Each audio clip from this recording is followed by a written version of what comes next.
এই ৬৮টি অক্ষর সংবলিত সূরা, 3টি আয়াতের সূরা, মাত্র 14টি শব্দের সূরা, এত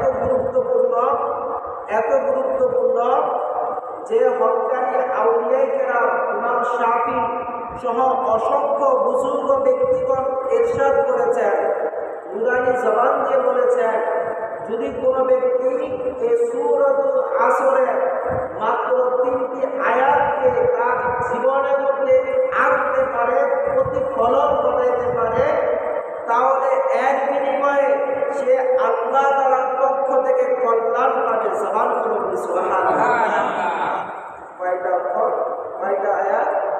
মাত্র 3টা আয়াত। কয়টা আয়াত?